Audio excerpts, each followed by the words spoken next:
15년 넘도록 그 약물 중독자로 살았고 또 여러분하고 똑같은 약물 전과자 신용원입니다.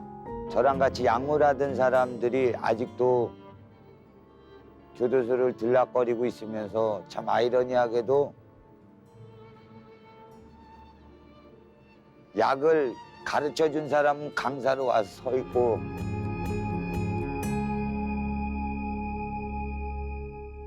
내가 당신 남편 마약은 끊게 해줄게. 전신문신한 친구들이 저한테 목사님이라니까 일반인들 볼 때 삼류 조폭 영화 찍는 것처럼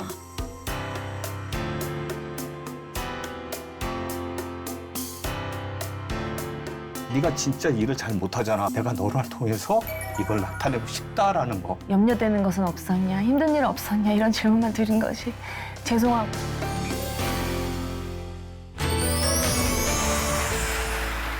오늘 한순덕 집사님 저희가 네. 듣고 싶은 말씀이 너무 많을 것 같은데 네. 어떻게 이 일을 시작하게 되신 거예요? 지금 하고 있는 일이나 이런 것들도 제가 이제 설명을 꼭 이렇게 하려고 하면 이제 어쨌든 저희 목사님이 그 이것이 인생에 대한 다큐프로에 나오셨을 때 저희 남편이 한참 마약을 하고 있을 때여서 지금은 이제 마약이라는 것이 많이 이렇게 이슈가 되잖아요. 네. 근데 그전에는 말하면 안 됐어요. 네. 왜냐면 이제 제보만으로도 약을 하는 것 같아요. 그래도 데리고 갔어요. 경찰서에서 와서. 근데 지금은 그게 이제 이루어지지 않는데 그러다 보니까 말을 하면 안 되는 시대에 제가 이제 그렇게 살다 보니까 그거를 이제 꿍꿍 앓고 있는데 중요한 건 계속 교도소를 가잖아요, 남편이. 마약을 하면 걸리고 교도소를 가니까 제 스스로가 이제 스스로 이제 병이 되는 거죠. 왜냐하면 외부에 나가지 못하는 이유는 저희가 살던 데가 이제 다 선후배 네. 에 있는 데니까 굳이 제가 제 남편이 마약을 또 해서 교도소 또 갔다는 걸 밝히고 싶지 않은데 다 알아요. 그러니까 동네를 들어가면 수군수군해요. 야, 쟤 또 갔대. 뭐. 야, 그랬대. 뭐 이런 말들. 그러니까 스스로가 안 나가요. 그러니까 교제가 이제 단절이 되잖아요. 그래서 제가 이제 혼자 술을 먹기 시작을 하고 그러면서 이제 자연스럽게 분명히 안 한다 그랬는데 약속을 했는데 출소하면 안 한다고 그래서 또 같이 살고 그랬는데 왜 했지? 뭐 이런 것들. 그래서 이제 이거를 살아야 되나 말아야 되나에 대한 고민이 있었고, 정신병원도 제가 보내봤고요. 교도소를 제가 신고해서 직접 보내도 보고 다 했어요, 저는. 제 개인적으로. 그런데도 결론이 안 나더라는 거죠. 저희 목사님이 예전에, 그러니까 목사님 되시기 전에 신학교를 다니실 때 방송에서 내가 예전에 마약을 했었는데 마약을 끊고 어떤 이런 공동체를 이뤄서 이제 일을 해야 된다라는 거를 알게 돼서 그럼 저 방법으로 한번 해보면 어떨까라는 마음에서 이제 저희 목사님에게 연락을 했고요. 뭐 이렇게 될 거다라는 그런 기대는 처음에는 잘 몰랐고요. 이제 마지막 방법으로 해보려고 했던 게 지금까지 온 것 같아요. 그런데 마약을 끊은 사람을 제가 처음 본 거예요. 왜? 공영방송에서 근데 거짓말을 할 리는 없잖아요. 그렇죠. 네. 끊었대요. 그래서 저 사람 뭐지? 이 정도였어요. 그리고 왜냐하면 뭐 이렇게 방송이 나가지만 방송국에 어떻게 연락을 해서 알아야 되는 이런 거를 전혀 모르니까 그러고 있다가 이 사람이 이제 결국은 구속이 또 됐어요. 그래서 국민일보에 저희 목사님이 하나님의 은혜가 히르봉보다 10배는 더 좋더라라는 제목의 그 간증이 실린 것을 저희 친정 언니가 이 사람이 또 구속이 됐다라는 것을 모르고 제가 이제 굳이 말을 할 수가 없고 안 하니까 네. 모르고 전화가 온 거예요. 그래서 야 막내야 너 그 국민일보 보냐? 거기 보면 그러니까 저희는 집이 네. 다 이제 기독교 집안이니까 거기에 야 주영 아빠 같은 사람 기사가 실렸나 한번 보래요 저한테. 그거를 보니까 이제 전화번호도 있고 이래서 그걸 계기로 해서 전화를 드렸고 그게 첫 만남이었던 거죠. 제가 처음이에요. 가족으로 상담을 온 것도 처음이었고 되겠다 안 되겠다 이런 거보다 저는 이제 뭘 본 거냐면 저희 목사님이 마약을 하셨던 분인데 하나님을 만나서 마약을 끊었다 그거 하나를 본 거죠. 그냥 저는 던져놨을 뿐이고 그냥 해봤을 뿐인 거죠. 제가 그 당시에 우울증도 있었고 공황장애도 있었고 저도 몰랐어요 있는 줄을. 저희 목사님을 만나서 알았어요. 내가 이렇구나를. 그러고 저희 이제 큰 아이가 이제 특장애가 있고 또 작은 아이가 이제 폭력성 자폐가 좀 있고 이래서 이런 문제가 있었던 것을 저희 목사님을 만나서 이제 다 알게 된 거죠. 우리가 다 문제가 있었던 거구나. 그랬는데 저희 이제 이야기하고 나니까 저희 목사님이 딱 한마디를 뭐라고 하셨냐면 내가 당신 남편 마약은 끊게 해줄게. 이사 와. 이런데 저희는 너무 황당했던 게 저는 서울에 살았었거든요. 저희 목사님 부천에 사셨고 이사 와. 근데 첫날 첫 만남에 얼마 얘기도 안 해보고 바로 이래서 네 그랬어요 그냥. 근데 바로. 제가 이제 돌이켜 보니까 그게 이제 성령의 음성이었던 거예요. 네. 그리고 돌이켜 보면 그 정도로 절박했던 거예요. 네밖에 할 수 없는. 왜냐면 왜요? 막 이럴 수 없었던 게 저도 해봤잖아요 제 방법으로. 그래서 이제 그게 지금은 끝이 났다라고 이야기하지 만에 하나 그 방법을 제가 선택하지 않았다면 이제 없겠죠. 저희 부부가 해체가 됐을 것이고. 앞뒤 그것도 없이 당신 남편 마약 끊게 할 거면 이사를 오라시는 거예요. 철저한 불교 집안인 그 어머님한테 말씀을 드렸죠. 어머니 저 아무래도 이사를 가야 할 것 같은데 이분의 말씀대로라면 끊을 것 같아요. 처음에는 이제 반대를 하셨어요. 아이 둘을 데리고 남편도 없이 아무 연고도 없는 인천에 가서 제가 그래서 알겠습니다. 제가 안 가겠습니다. 대신 안 살겠습니다 그랬어요. 거기서 저희 어머니 이제 어쩔 수 없이 알았다고 가라고 그렇게 이제 허락을 받게 된 거죠. 그래서 자, 그렇게 해서 이제 만남의 역사가 시작됐는데 우리 네. 목사님 하신 말씀이 정확하게 네. 두 분의 삶을 통해서 우리에게 보여주고 있는 그런 것 같습니다. 어떠세요? 네. 그러니까 저도 이제 네. 목사님께서 말씀하신 것처럼 끊어진다라는 거에 동의를 하고 그게 맞다라는 게 어떤 이제 그 누군가가 저한테 물어봐요. 네. 어떻게 약을 끊었냐라고 얘기를 하면 네.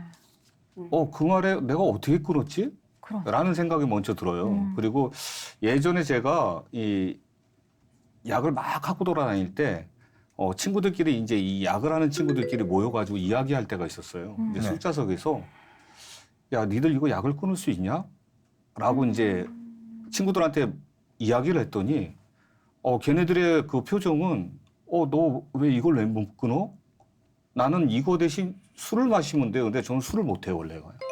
그러다 보니까 야, 난 이거 못 끊겠어 하면서 굉장히 목 놓아 울었던 적이 있었어요. 그래가지고 아까 우리 집사람이 그 얘기한 것처럼 진짜 꿈꾸고 싶은데 방법을 너무 몰랐던 거예요. 하물며 제가 교도소에 들어갔을 때 그 교도관이 저희한테 하는 소리가 못에 딱 박혔는데 뭐라 그러냐면은 야, 니네 뽕쟁이들은 재범률이 99.5%라며 그러더라고요. 그래서 제가 웃으면서 그래도 0.5%는 안 하네요. 내가 그랬더니 그 사람이 하는 얘기가 뭐냐면은 야, 그러네. 그 사람 0.5%는 마약을 하다 다 죽은 사람들이지. 그러니까 100%라는 얘기를 하는데 제가 이제 그 교도소 안에 있으면서 들어갔다가 또 그러니까 나갔다가 또 들어오는 사람들을 또 보게 되는 거예요. 그렇죠. 그런 것처럼 이게 내 의지대로 안 되는 거구나.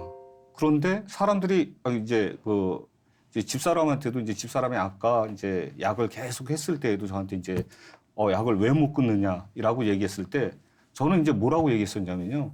우리 이제 주용이가 이제 우리 큰아들이 처음에 나올 때 그러니까 임신해가지고 이제 아기가 태어나면 이제 진짜 약을 끊어야겠다.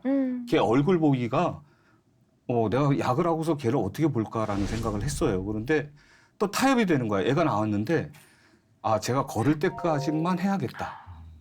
그리고 애가 걷기 시작하니까 쟤 말할 때는 끊어야지. 그래서 저 혼자 계속 타협을 하고 그러다 보니까 계속 마약을 하고 있었던 거예요. 저는요. 그러면서 진짜 방법은 없구나. 죽어야겠다라는 생각도 가졌고 상담도 받아보고 정신병원에도 가보고 그랬었는데 그게 저한테는 아주 무의미했거든요. 목사님하고 이렇게 같이 매일같이 만났었거든요. 저희가.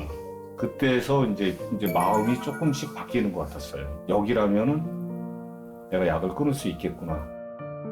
그러다가 이제 목사님을 만나가지고 딱 한 가지를 얘기하시더라고요. 성경 1독을 하라고. 그래서 저는 솔직히 성경 1독 하면은 다 될 줄 알았어요. 그래서 성경 1독을 했는데 저한테 아무런 변화는 없었어요. 그런데 나와가지고 이제 금식을 하면 될까 해가지고 목사님한테 말씀드려가지고 5일 금식을 한번 가보겠다라고 얘기했는데 이제 집사람이 옆에서 야 5일 하면 제가 죽어. 말렸습니다. 3일만 하자. 그래가지고 3일 금식을 갔어요. 근데 금식을 하는데 첫날에 딱 이제 그 기도원에 올라가서 금식을 하는데 하나님이 안 나타나는 거예요. 분명히 하나님이 나타나고 하나님을 만났다라고 얘기를 하는데 이 사람들 다 거짓말이다. 그래서 이튿날 딱 이제 이틀째 굶었을 때 이제는 나타나겠지. 그래가지고 남들 막 그 찬양을 할 때 이제 통성 기도를 할 때 저는 눈을 뜨고서 찾았어요. 이제 어디 계시나? 분명히 나오실 거다라는 생각을 가졌었는데 안 나오시는 거예요. 3일째 되는 날, 아, 이거 당했다. 그 마음으로 마지막 기도를, 마지막 이제 예배를 딱 드리고 내려오는 그날, 이제 그 예배 때 제가 이제 하나님을 갖다가 그때 만나면서 그게 그때서부터 자연적으로 끊어졌다라는 얘기를 하고 싶은 거예요, 제가. 이제 그때 이제, 네. 막 이제 눈물을 흘리면서 막 이제 눈앞에 이제 스크랩처럼 쫙 이제 제가 잘못했던 것들, 그러면서 이제 그냥 마냥 울었던 것 같아요. 하나님, 진짜 잘못했습니다. 그게 저의 이제 첫 그 하나님과의 만남이고, 그걸로 인해 가지고 그 다음부터 약을 끊었다라는 것보다도 끊어졌다라는 표현이 맞을 것 같아요. 제가 한 것은 아무것도 없었거든요. 이거는 영적인 문제가 맞다라고 저도 네. 말씀드리고 싶습니다. 사람이 주먹으로 때리려는 거를 딱 했을 때 우리가 움츠리잖아요. 그거는 이제 맞으면 아프다라는 게 머릿속에 각인돼 있었기 때문에 그런 현상이 나타나는 건데, 저는 이제 그게 없어진 것 같아요. 머릿속, 그랬었나? 약을 했었나? 근데 우리 한 집사님 아까 이제 처음에 말씀하실 때 우리 남편이 그때도 마약을 했거든요. 이렇게 네. 덤덤하게 말씀하시는 네네네. 게 꼭 너무 덤덤하게 말씀하시니까 우리 남편이 어제도 당구를 쳤어요. 네네. 뭐 이렇게 들릴 정도로. 네네네. 그러나 그 지난 세월 얼마나 마음고생을 네네. 많이 하셨을까 싶은데 네네. 마약을 하는 걸 아시면서도 네. 결혼까지 네. 하신 그 마음은 어떠셨을까요? 제가 이 질문은 그 교도소에서 제일 많이 받는 질문이에요. 네. 왜냐하면 그들이 이제 마약을 해서 이혼을 당한 사람이 굉장히 많아요. 굉장히 많아서 본인하고는 다른 거죠. 왜 쟤네는 안 깨졌지? 네. 나는 깨졌는데 이건데, 제가 이제 뭐라고 말을 하냐면, 저희가 이제 생년 월일 시가 똑같아요. 오. 예, 그런데 19에 저희가 만났어요. 19살. 네, 19에 만나서 마약이라는 것을 한다 이게 아니라, 개념이 아니라 뭔가 달라요. 그때 하고 계셨을 때. 아니, 그렇죠. 뭔가 달라요. 근데 그때는 이제 필로폰이 아니고 대마랑 이제 먹는 약이랑 뭐 이런 거를 할 때여서 뭔가 달라요. 근데 이제 그 주변의 아이들이 야, 쟤네들 뭐가 이상하다 그랬더니 야, 쟤네 약 먹잖아 이래요. 그 저는 이제 원래 이제 기독교 집안이고 이제 불교 네. 집안인데, 그 얘기를 딱 듣고는 뭔가 잘못된 거는 맞잖아요. 네. 이게 뭐지 그랬어요. 그래서 야, 니들 왜 그런 거라냐 하지 마 이랬어요. 그러면 되는 줄 알았어요. 왜냐면 그때 저희 세대는 학교에서도 뭐 본드 부는 애들이 좀 이때 뭐 이 정도의 소문의 세대였지, 네. 약의 문제가 이게 아니어서 하지 마 그럼 안 할게 그럼 되는 때였어요. 그래서 잘 몰랐단 말이죠. 그런데 그 이후에 이제 저 필로폰까지 접하게 된 건데, 제가 이제 몰랐던 건 뭐냐면, 마약을 하는 것은 알았지만 마약이 이렇게 우리를 피폐하게 만들고. 이렇게 물고 늘어질 줄 몰랐던 거죠. 그건 본인도 모르는 거를 가족이 어떻게 알겠어요. 하는 사람이 모르는데. 그러니까 저는 단순히 아예 안 하겠지. 하지 마. 안 할게. 그래 알았어 이거죠. 그런 줄 알았어요. 그렇게 해서 시작이 됐던 거예요. 안 하고자 하면 안 하게 될 수 네, 있는 그렇죠. 줄 알았다. 왜냐면 본인도 아예 안 한다니까. 그러니까 나중에 지나고 나서 보니까 지금 했거든. 했으니까 괜찮은 거예요. 그래서의 대답이지, 안 하고 싶어서는 아니다가 나중에 보니까 이제 본인이 이제 죽으려고 뭐 자살 시도를 하고 죽고 싶은 생각이 자꾸 들어올 때는 이제 그 끝을 본인이 아니까 진심이었던 거죠. 고백이 정말 마약을 안 하고 싶다라는 고백이 진짜였던 거죠. 그때 이제 알게 된 거죠. 근데 왜 결혼하셨어요? 그래서요, 몰랐어요. 마약이 이렇게 평생을 물고 늘어질 거를 알고는 안 가죠. 19살에 만난 큰 순정 그런 거 아니고. 그러니까 마약을 모르니까. 그렇구나. 그러면 목사님도 사모님은 전 몰랐어요, 그 친구가. 아마 알았으면, 그리고 그 이제 지금 질문처럼 약물을 한다고 그래도 이 두 분처럼 약물을 모르는 분들은 그냥 뭐 안 한다고 그 약속을 하면 일단 사랑하는 사람이 하는 얘기니까 네. 그걸 그대로 믿죠. TV에서 보는 그런 상황이 나한테 왔거나 조금 현실감이 없었던 것 같고, 그래서 내가 스스로 의지해서 안 하면 되지 않나? 내가 안 하려면 안 하는 거 아니야? 이 문제에 대해서 다시 발생하면 다시 만나지 않겠다. 그런 생각을 가졌어. 너무 추상적으로. 결혼해서 같이 살면서 사람들과 함께 20몇 년을 보면서 그 중독의 문제가 얼마나 사람을 심겹게 하는 거를 알았죠. 그러니까 이게 의지의 문제로 인식들을 하잖아요. 대부분 그러니까 마약에 대한 식견이 없는 분들은 그렇죠. 저 의지가 약해서 다들 약을 하는 거야. 이렇게 일반인들은 다 이 약에 대해서 인식을 하잖아요. 네. 모르니까. 그러니까 의지만으로 해결할 수 없는 그러니까 문제였던 지나고 나서 건데. 목사님 결론은 영적인 문제다라고 하는 걸 분명히 네. 짚고 영적인 능력으로 예. 그래서 마약은 네. 끊어지는 거다.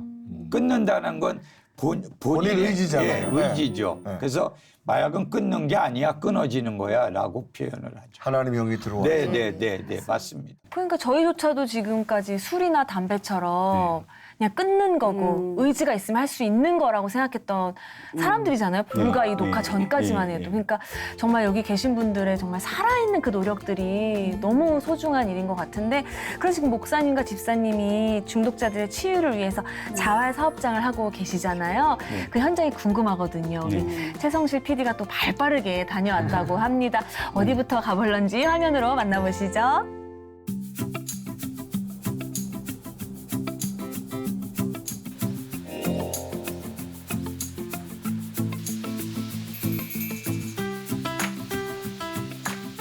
첫 시작은 죽을 만큼 힘들었는데 지금은 재밌습니다. 보람차고. 언제가 제일 보람을 느끼세요? 아무래도 땀 흘리고 일하고 퇴근할 때 퇴근해서 이 공동체 가족들이랑 시간 보내고 그럴 때 보람도 그 일하는 분들이 과거 이제 다 그 마약 때문에 힘들어했었던 분들이 회복해가는 어떤 그 자활 사업장이죠. 실제로 이 사업장이 뭐 세차 잘한다고 소문 나가지고 이제 손익분기를 여기는 도는 것 같아요. 예.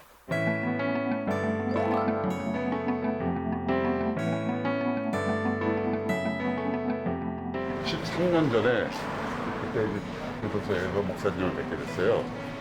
그래가지고 이제 2년 전에 제가 이제 목사님을 찾아뵀어요. 인천으로 나가요. 교회를 찾아와서 그때서부터 이제 세차장 나와서 일을 하기 시작한 거죠. 누나 친정 내가 해라. 네, 다 했고 물 뿌리시면 될 것 같은데. 알았어. 밖에 나 있지? 네, 다 했습니다.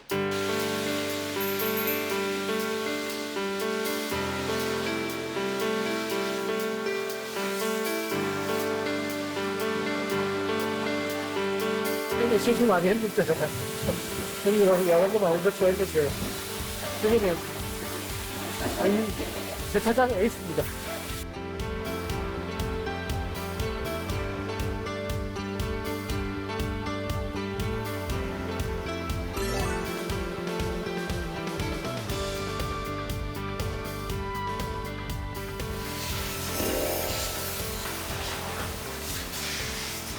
목사님 세차하실 때 좀 제일 중점적으로 보시는 게 뭐예요? 저희는 실내. 실내. 실내 실내 그 와플칠하고 이제 깔끔하게 이제 그 구석구석에 손님들이 겉에도 중요하지만은 안에는 되게 중요시하거든요.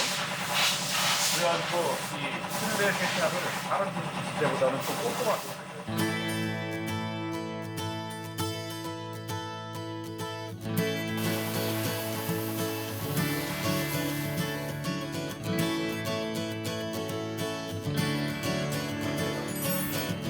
마무리하시고.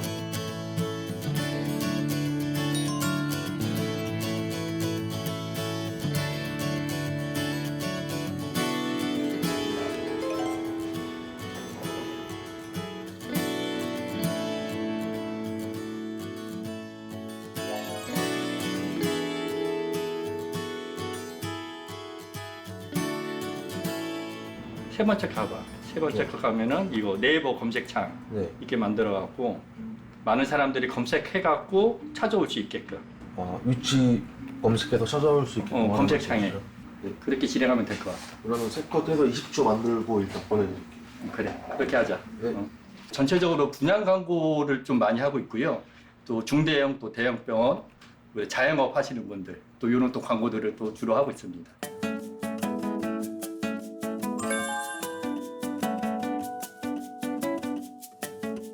요즘에 전광판 망가지고 이래가지고 그 뭐 수리도 해야 되는데 예, 예. 업무야 이렇게 그거 해갖고 저녁에 수리하려면 힘들겠다. 수리 지금 나가야 된다면서. 예, 지금 밑에서 지금 수리 지금 하고 있습니다. 아, 밑에? 예, 예, 그렇습니다.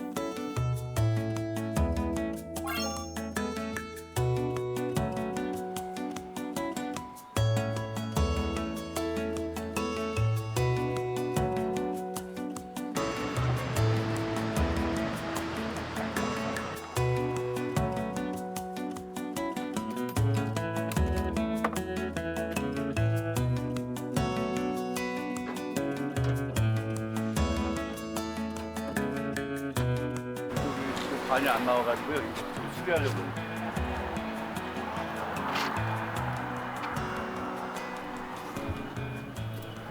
이런 거예요? SMP스에 전원이 안 들어가지면 이제 메인 보드에 그러면 이제 이쪽 이제 신호를 못 주니까 이제 이 화면 표출이 안 되는 거예요.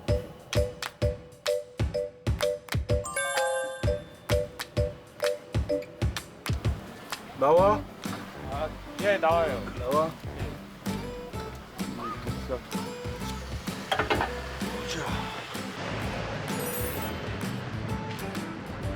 지금은 간단한 전원 고장이라 간단한 고장이고요. 근데 이 모듈이 나가면 한 2시간 이상 걸 때도 있어요. 만약에 나간 것 같은 경우. 근데 오늘은 이제 간단한 고장이라 이거 같은 경우는 보드만 갈았기 때문에 간단하게 붙였습니다. 천암 때문에 이제 그 마약에 대해서 처음 알게 됐는데 천암이 이제 약을 하고 또 우리 또 와이프는 또 영적인 문제가 있고 그래가지고 이제 이 기회를 처음 알게 돼갖고 이제 천암 손에 이끌려서 여기로 왔었어요. 왔는데 천암은 죽었고요. 도독사로. 근데 지금 저는 와이프하고 이혼한 상태인데 근데 제가 이제 왜 이렇게 살아야 되는지를 몰랐었는데 내 이 기회에서 끝까지 남아서 내가 이 길을 가야 되는 걸 몰랐었는데 지금 있는 사람들이 제 가족이고 제 동생이고 형이고 다 그렇습니다 지금. 제가 술 문제, 뭐 마약 문제, 도박 문제로 해가지고 17년, 16년 가까이 그렇게 더 중독자로 살아왔는데 일을 할 수 있다라는 거, 그러니까 정해진 시간에 일어나고 예배 드리고 또 공동체 식구들이랑 같이 또 하나님 말씀 나누고 그런 것들이 좀 제일 감사한 것 같아요. 그 설명을 듣기 전에 영상만 봤으면 그냥 직업의 현장, 뭐 그런 네. 그냥 평범한 직업의 VCR 같은데 저분들이 다 이제 회복자들이죠. 회복하신 분들인 거잖아요. 근데 너무 아름다운 현장이지만 때로는 이렇게 편견 같은 게 굉장히 심했을 것 같아요. 그런 것들이랑 싸워 이겨내면서 사업을 끌어나시는데 어려움은 없으셨는지. 제가 이 방송 노출을 이렇게 꺼리게 됐었던 또 한 가지 이유이기도 했었던 게요. 네. 저희가 보리떡 5개라는 그 떡 공장을 4번을 문을 닫았어요. 4번이나. 네. 네. 순댓 공장도 그래서 문을 닫은 거고. 이제 음식 프로나 이런 데 나가면서 과거에 마약을 했던 사람들이 만든 떡, 과거에 마약을 했던 분들이 만든 그 순대 그걸 어떻게 먹을 수 있냐. 근데 그 우리나라 대기업의 그 수도권에 있는 그 이제 마켓에 떡을 저희가 이제 납품을 했었어요. 네. 근데 그 기업에서 운영하는 전국의 이 마케트에 납품하는 떡 업자들 1년에 한 번씩 맛 품평회를 하는데 네. 저희가 맛 품평회에선 1등을 했거든요. 네. 그러니까 우리가 예수 믿는 사람들이니까 모든 재료도 다 국산 재료 쓰고 정직하게. 예, 떡을 제일 잘 만드는 게 가장 기본적인 하나님 일을 하는 일꾼들의 태도고 자세니까 네. 국산 쌀 쓰고 떡을 제일 맛있게 만드는 게 니들 현장에서의 하나님 일 감당하는 거다 이렇게 가르쳤는데 그런 편견이 결국은 이제 사업장의 문을 닫게 됐죠. 그러니까 저희는 회복을 해서 사회의 어떤 건강한 이웃의 그 구성원들로 우리가 함께 할 수 있을 거다라는 생각을 했는데 그거는 뭐 저희들만의 생각이었던 것 같아요. TV 프로에 굉장히 많이 출연을 했어요. 사람들한테 이제 홍보도 하고 그랬었는데 오히려 그게 역효과가 났어요. 한간에 뭐 공무원이 야 마약했던 사람들이 만든 술들을 어떻게 먹어?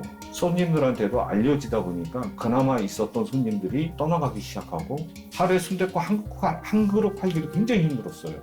그래가지고 2년 만에 문 닫게 된 거죠. 그러면 저희가 어려워도 유일한 공동체이기도 하지만 엎어지고 그러면 사실은 외람된 그 이야기일 수도 있는데 그 부채도 사실은 되게 많아요. 어려운. 그리고 이제 회복자들, 사회 경험이 많지 않은 이 중독자였다가 회복자였던 분들로만 꾸려진 그 사업단이다 보니까 왜 그렇게 업종이 많이 바뀌었느냐라고 그러는데 사실 어떻게 보면 경제적으로는 계속 실패했던 거죠. 근데 그것을 놓을 수는 없었어요. 그렇죠. 예, 그거는 이 뭐 본질이 바뀌어서 거듭났어도 어떤 호구지책이 현실적인 문제를 우리가 간과할 수는 없는 문제였기 때문에 어떻게 보면 회복에 아주 그 두 가지 그 축이죠, 축. 네. 그래서 모든 뭐 재정적인 거나 어떤 여건들이 풍족한 상황에서 이 사역을 시작한 게 아니시잖아요. 사모님도 그러시고 어려움이 많으셨을 것 같은데. 너무너무 어려웠죠. 네. 그 사실은 자그마한 제 집도 그 경매가 되고 부끄럽지만 뭐 신불자가 되고 재정이 없어서 그 당시에 저희가 소위 세상 사람들 흔히 하는 말로 저희들 4사람 카드로 돌려막기 하면서 그 사람들을 먹이고 그 입히고 그렇게 했었고 그 뭐 자활사업장들 하는 거를 은행에 빚을 내고 이러면서 그 부채들로 인해서 경매도 되고 사실 전 아직도 월세에 살아요. 예, 근데 뭐 이런 방송에 나와서 하는 얘기가 아니고 하나님 은혜라고 하는 말은 너무 그 상투적으로 들릴 것 같지만 사실 하나님 은혜로 왔어요. 여지껏 어떻게 왔냐고 그 사람들이 그러거든요. 저희가 식구가 꽤 많잖아요. 저 기숙사도 운영해야 되고 그 뭐 생활비도 어쨌든 또 나눠 가야 되고 하는 게 안 되면 그게 거기서 창출되는 그 수익 구조 가지고 안 되니까 이제 돈을 만들어서 이렇게 또 서로 나눠 가지고 식구가 많으면 조금 더 갖고 가고 이렇게 왔는데 저희 교회 이름이 소망을 나누는 사람들이잖아요. 우리가 어디에 선교비 받는 것보다 그동안은 그 어려움 속에서 자꾸 나눠줘야 된다. 그렇게 왔어요. 제가 22년 동안 이 교회를 이끌어 오면서 1년치씩 월세가 밀려서 비워달라고 했던 그런 아픔들도 수도 없이 많았거든요. 근데 그 일을 멈출 수 없었던 건 회복. 결국은 그것은 사회적 기능의 재사회화잖아요. 본인 스스로가 본인이 만난 하나님의 그 증거가 있기 때문에 또 다른 누구에게도 그 하나님을 만나게 했다면 그 사람이 그 증거 때문에 다시 올 거라는 소망을 가져서 이 재단에 여지껏 있는 것 같아요. 자, 목사님은 어떤 내가 마약으로 하다가 정말 주님 앞에 거듭나서 이걸 사명이라고 하지만 자녀들이 바라보는 관점은 어떨까요? 한날 이런 일이 있었어요. 제가 이제 딸 쌍둥이인데 5살 때 목욕을 데리고 갔는데 한날 왔는데 여자아이인데 둘째 녀석이 좀 엉뚱해요. 온몸에 그 사인펜으로 다 그린 거야. 문신처럼? 네. 그래서 너 그거 뭐야 그랬더니 삼촌들 만화 그린 게 너무 예뻐서 제가 목욕을 갈 때 막 어쩔 때 막 10대명씩 데리고 가면 이게 무슨 삼류 조폭 영화 찍는 것처럼 저는 제일 조그만데 막 100kg도 더 나가고 이러는 친구들이 전신문신 해가지고 이러면 벌거벗고 있는데 목사님 그러면 사람들이 그렇잖아요. 그 전신문신한 친구들이 저한테 목사님이라니까 일반인들 볼 때 이게 도대체가 바란스가 어떤 없는 이게 뭐지? 그럼 제가 이제 이 농처럼 아 니들 왜 자꾸 별명을 부르냐 제가 이렇게 받아치는 거예요. 이상하게 생각할까 봐. 근데 우리 아이들이 이제 그러고 온 얘기를 제가 이렇게 아무렇지 않게 하니까 아이들 교육에 목사님 이제 마약하시는 아직 회복이 안 된 분들하고 집에서 같이 사시고 이랬으면 염려되지 않았냐고 그러는데 그 사람들은 우리 아이들을 예뻐하고 사랑하는 그냥 삼촌일 뿐이지 그 아이들에게 우리 그 삼촌들이 마약을 한 뭐 세상 사람들이 흔히 하는 말로 범법자이거나 뭐 문신이 있고 뭐하고 그게 과연 우리 아이들에게 그냥 사랑을 주는 삼촌들인 거죠. 그리고 아이들에게 늘 제가 이야기를 해왔고 그 삼촌들하고 어릴 때부터 장난치고 이러다 보니까 거기에 대한 뭐 경계심이나 우리 아이들은 그런 게 없죠. 근데 물론 이제 생활이 넉넉하지 않으니까 목사이기 전에 이제 아버지다 보니까 그런 부분에 이제 간혹 미안한 마음은 있지만 그래서 늘 이제 뭐 목사의 딸이라는 얘기를 한 번도 제가 해본 적이 없는데 아버지 잘 만나갖고 하나님도 만났고 하나님의 자녀로 네가 살아갈 수 있고 그리고 아버지가 하나님한테 약속한 게 구아와 과부와 병든 자들하고 평생을 살겠다고 하나님께 약속했고 그리고 아버지가 이 뭐 마약하는 삼촌들하고 이렇게 같이 오지만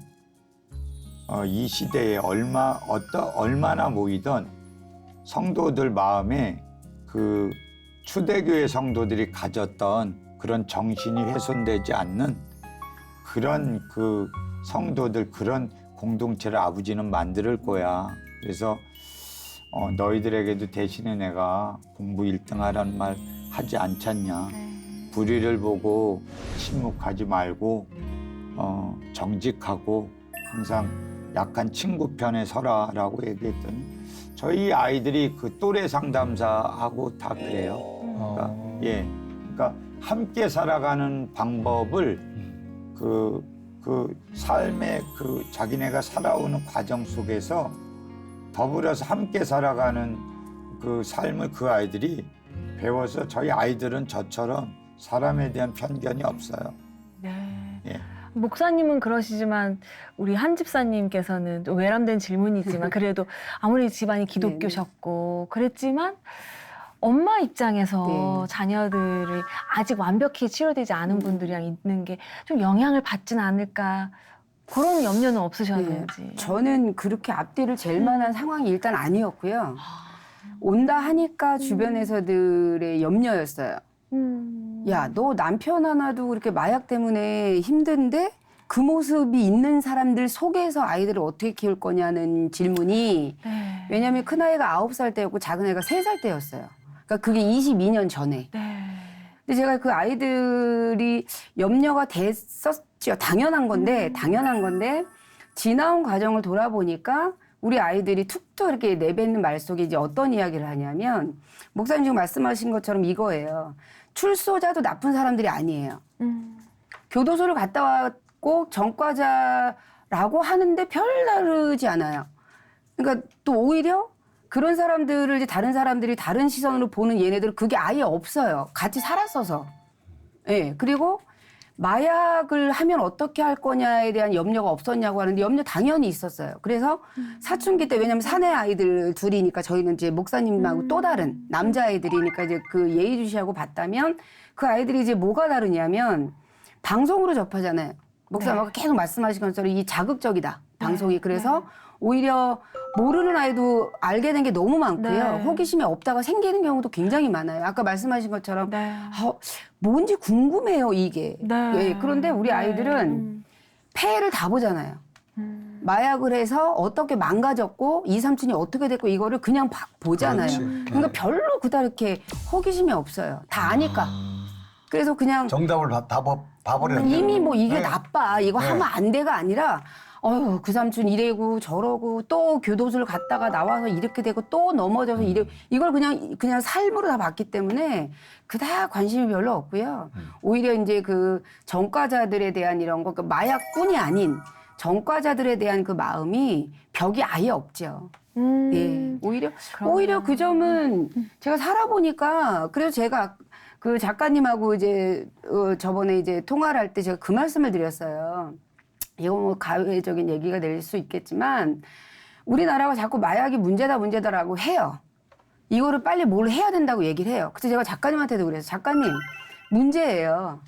그래서 바로 옆에다가 우리가 공동체 마약하는 사람들 숙소 만든다 그러면 허락하시겠어요? 그랬어요. 고민되시잖아요. 네. 그 틀이 안 깨진다니까요. 근데 우리 아이들이나 저희들도 지금 저희들 보면서 인상이 좋다라고 저는 같이 살았어요, 이 사람하고. 네.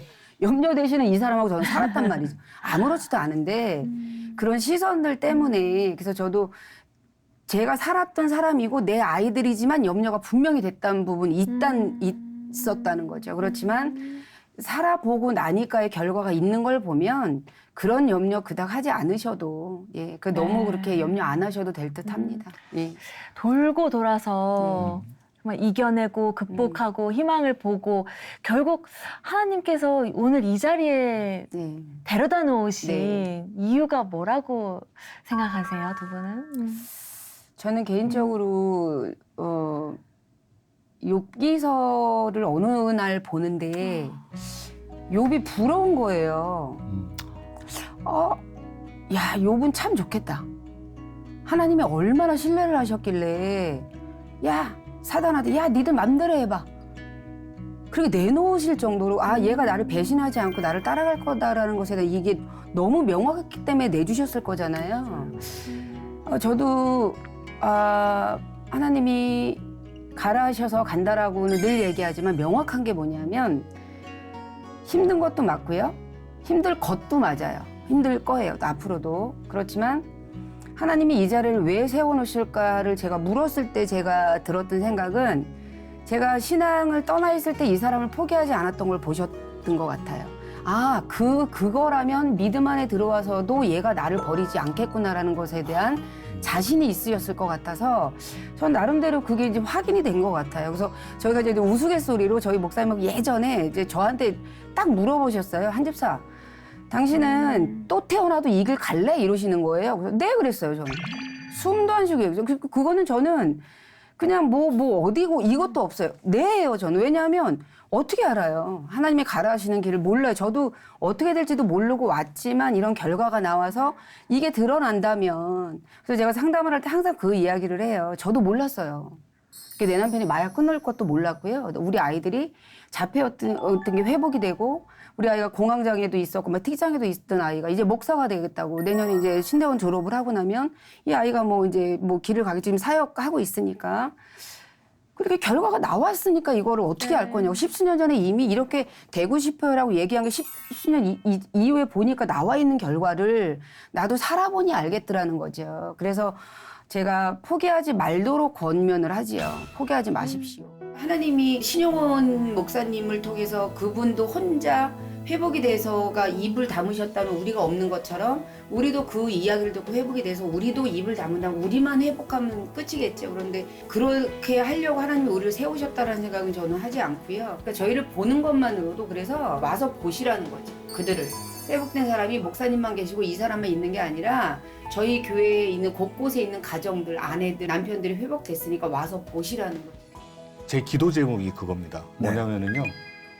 우리 그 사업단이 그러니까 제가 이제 그 사명이라고 가는 그 사업단이 많은 사람들이 내 남편이 내 아들이 저기서 일했으면 좋겠다. 그런 사업단이 되었으면 좋겠다라는 게 제 기도 제목이에요. 그리고 지금도 많이 어려워요.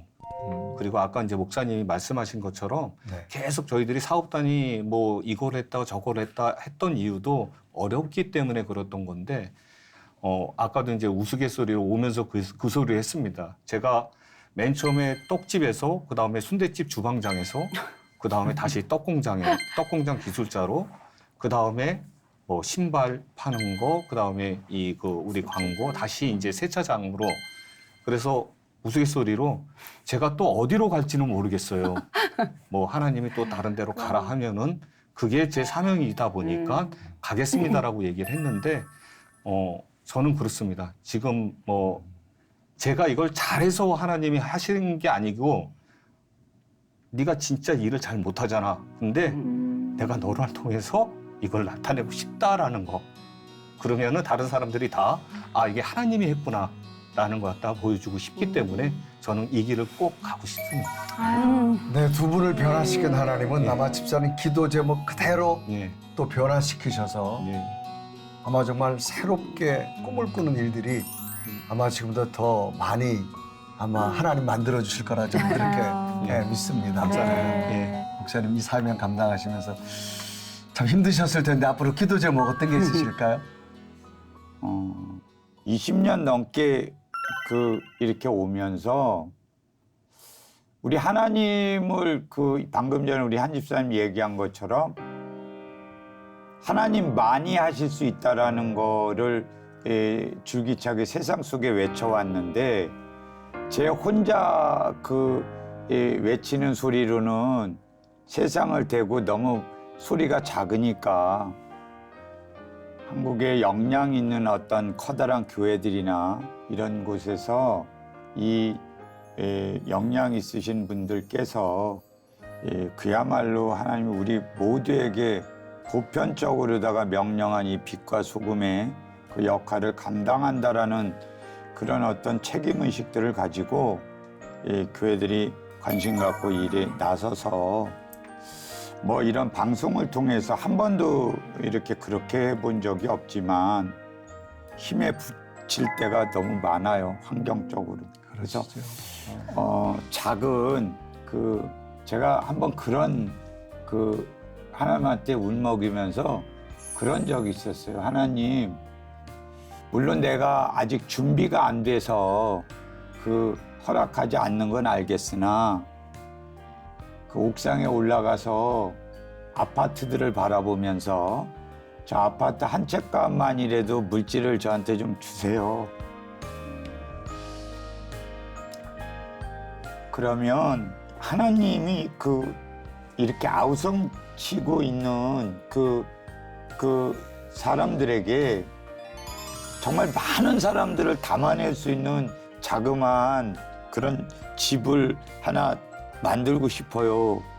그게 또 제 바람이기도 해요. 그래서 뭐 커다랗게 뭘 거창하게 보다 그 사람들이 와서 따뜻하게 그 속에서 회복돼서 고향으로 돌아갈 수 있는 그런 쉼터, 그런 자그마한 센터를 만들고 싶어요. 그래서 사실은 뭐 이런 말씀 드려도 되는지 모르겠는데 하나님이 기뻐할 만한 좀 가치 있게 물질을 사용하고 싶은 분들이 이 방송을 누군가가 보고 계시다면 저희들하고 그 일을 좀 같이 협력해 주셨으면 좋겠다. 그런 바람이죠. 하나님 반드시 목사님 간절한 기도 제목, 바울이 가는 곳에 하나님 루디아를 예비신 것처럼 아마 새로운 역사가 일어나리라고 저도 함께 기도하고 저는 그렇게 꼭 될 줄로 믿습니다. 감사합니다. 우리 집사님 함께 우리 세 분 나누면서 어떠셨어요? 참 저희가 너무 무지해서 질문 드린 것이 너무 염려되는 것은 없었냐, 힘든 일은 없었냐 이런 질문만 드린 것이 죄송하고요. 20년 전에는 가보지 못했던 길이지만 이 세 분이 지금 저희가 자막을 달지 않으면 대기업 회장님이시고 임원분들이신 것 같아요. 오늘의 이 세 분의 모습이 결과물이고 결론이신 것 같아요. 욥이 부러웠다는 그 믿음을 하나님께서 너무 기뻐 받으실 것 같고 감사합니다. 너무 큰 도전이 됐고 이 방송을 보시는 정말 한 사람의 영혼이 병화되는 그런 기적이 일어날 것 같습니다. 감사합니다. 감사합니다. 네, 고맙습니다. 세 분 나와주셔서 고맙습니다. 감사합니다. 저는 굉장히 공부도 뛰어나게 잘했었고 전혀 문제 없던 아이였는데 단순한 호기심에 시작했던 본드가 무려 20여 년을 마약 중독자로.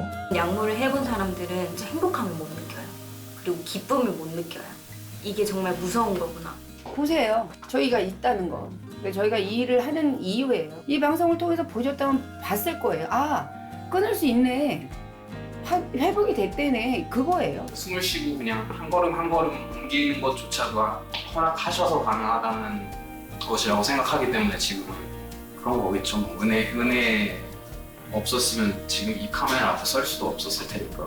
한 번 딱 걸리면 못 나갑니다. 그냥 붙들려서. 호기심이 됐든 뭐가 됐든 해보려는 생각하지 마세요. 한 번 경험하면 중독은 출발하는 겁니다. 절대로 단 한 번도 안 됩니다.